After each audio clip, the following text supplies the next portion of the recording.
नमस्कार दोस्तों, स्वागत है आप सभी का हमारे इस YouTube चैनल पर। आज की इस प्रस्तुति में और नवरात्रि के इस अवसर पर हम बात करने वाले हैं माँ दुर्गा के 9 रूपों के बारे में। प्रथमम शैलपुत्री च, द्वितीयम ब्रह्मचारिणी, तृतीयम चंद्रघंटेति कूष्मांडेति, चतुर्थकम पंचमम स्कंदमातेति, षष्ठम कात्यायनीति च, सप्तमम कालरात्रीति महागौरीति चाष्टमम, नवमम सिद्धिदात्री च, नवदुर्गाः प्रकीर्तिता।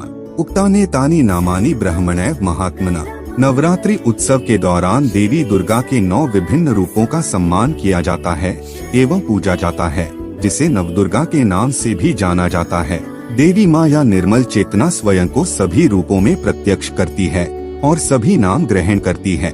माँ दुर्गा के 9 रूप और हर नाम में एक दैवीय शक्ति को पहचानना ही नवरात्रि मनाना है।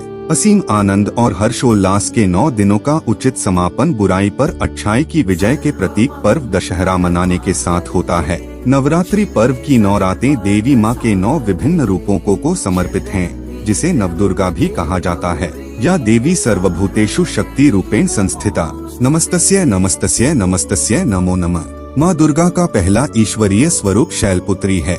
शैल का अर्थ है शिखर। शास्त्रों में शैलपुत्री को पर्वत की बेटी के नाम से जाना जाता है। शैलपुत्री का योग के मार्ग पर वास्तविक अर्थ है चेतना का सर्वोच्चतम स्थान। यह बहुत दिलचस्प है कि जब ऊर्जा अपने चरम स्तर पर है तभी आप इसका अनुभव कर सकते हैं। इससे पहले कि यह अपने चरम स्तर पर न पहुंच जाए तब तक आप इसे समझ नहीं सकते, क्योंकि चेतना की अवस्था का यह सर्वोत्तम स्थान है जो ऊर्जा के शिखर से उत्पन्न हुआ है।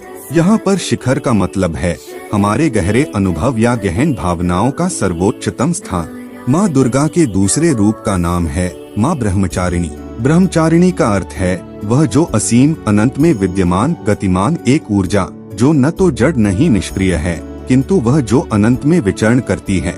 कौमार्यावस्था ब्रह्मचर्य का पर्यायवाची है, क्योंकि उसमें आप एक संपूर्णता के समक्ष हैं, न कि कुछ सीमित के समक्ष। वासना हमेशा सीमित बंटी हुई होती है, चेतना का मात्र सीमित क्षेत्र में संचार। लेकिन ब्रह्मचारिणी सर्वव्यापक चेतना है। देवी माँ के तृतीय ईश्वरीय स्वरूप का नाम माँ चंद्रघंटा है। चंद्रमा हमारे मन का प्रतीक है। मन का अपना ही उतार चढ़ाव लगा रहता है। अक्सर हम अपने मन से ही उलझते रहते हैं। सभी नकारात्मक विचार हमारे मन में ही आते हैं। ईर्ष्या आती है, घृणा आती है, और आप उनसे छुटकारा पाने के लिए और अपने मन को साफ करने के लिए संघर्ष करते हैं। मैं कहता हूँ कि ऐसा नहीं होने वाला। आप अपने मन से छुटकारा नहीं पा सकते। आप कहीं भी भाग जाएं, चाहे हिमालय पर ही क्यों न भाग जाएं, आपका मन आपके साथ ही भागेगा। यह आपकी छाया के समान है। अतः इन विचारों से पीछा छुड़ाने के संघर्ष में न फंसे। चंद्र हमारी बदलती हुई भावनाओं, विचारों का प्रतीक है। घंटा का अर्थ है जैसे मंदिर के घंटे घड़ियाल। आप मंदिर के घंटे घड़ियाल को किसी भी प्रकार बजाएं, हमेशा उसमें से एक ही ध्वनि आती है। इसी प्रकार एक अस्तव्यस्त मन जो विभिन्न विचारों, भावों में उलझा रहता है, जब एकाग्र होकर ईश्वर के प्रति समर्पित हो जाता है, तब ऊपर उठती हुई दैवीय शक्ति का उदय होता है। और यही चंद्र घंटा का अर्थ है। देवी माँ के चतुर्थ रूप का नाम है देवी कूष्मांडा। कूष्मांडा का संस्कृत में अर्थ होता है लौकी, कद्दू। अब अगर आप किसी को मजाक में लौकी, कद्दू पुकारेंगे तो वह बुरा मान जाएंगे और आपके प्रति क्रोधित होंगे। लौकी, कद्दू गोलाकार है, अतः यहाँ इसका अर्थ प्राण शक्ति से है। वह प्राण शक्ति जो पूर्ण एक गोलाकार वृत्त की भांति है।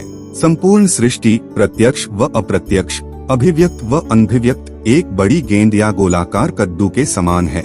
इसमें हर प्रकार की विविधता पाई जाता है, छोटे से बड़े तक। कुछ क्षणों के लिए बैठकर अपने आप को एक कद्दू के समान अनुभव करें। इसका यहाँ पर यह तात्पर्य है कि अपने आप को उन्नत करें और अपनी प्रज्ञा, सर्वोच्च बुद्धिमत्ता जो देवी माँ का रूप है, उसमें समा जाएं। एक कद्दू के समान आप भी अपने जीवन में प्रचुरता, बहुतायत और पूर्णता अनुभव करें।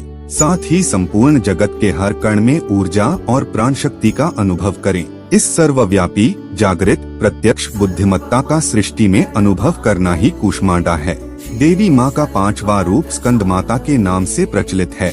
भगवान कार्तिकेय का एक नाम स्कंद भी है, जो ज्ञान शक्ति और कर्म शक्ति के एक साथ सूचक हैं। स्कंद इन्हीं दोनों के मिश्रण का परिणाम है। स्कंद माता वो दैवीय शक्ति हैं जो व्यवहारिक ज्ञान को सामने लाती हैं और ज्ञान को कर्म में बदलती हैं। हम अक्सर कहते हैं कि ब्रह्मा सर्वत्र सर्वव्यापी है, किंतु जब आपके सामने अगर कोई चुनौती या मुश्किल स्थिति आती है तब आप क्या करते हैं? तब आप किस प्रकार कौन सा ज्ञान लागू करेंगे या प्रयोग में लाएंगे? समस्या या मुश्किल स्थिति में आपको क्रियात्मक होना पड़ेगा। अतः जब आपका कर्म सही व्यवहारिक ज्ञान से लिप्त होता है तब स्कंद तत्व का उदय होता है और देवी दुर्गा स्कंद तत्व की माता है। देवी माँ का छठवां रूप माता कात्यायनी है।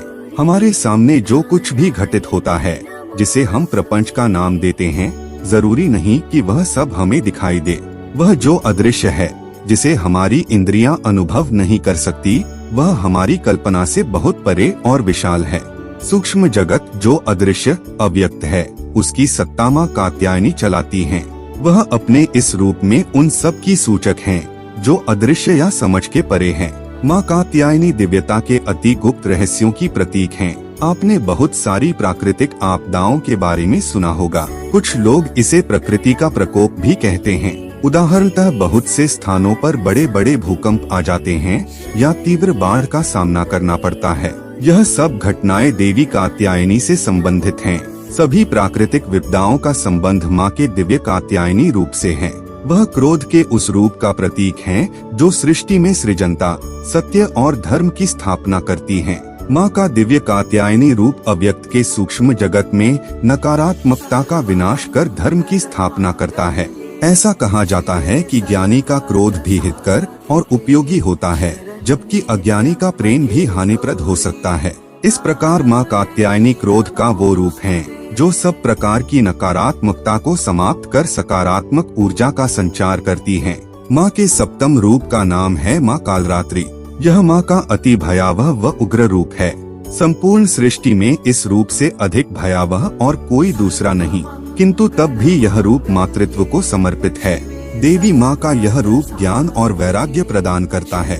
देवी कालरात्रि को व्यापक रूप से देवी काली, महाकाली, भद्रकाली, भैरवी, चामुंडा, चंडी और दुर्गा के कई विनाशकारी रूपों में से एक माना जाता है। इनके शरीर का रंग घने अंधकार की तरह एकदम काला है।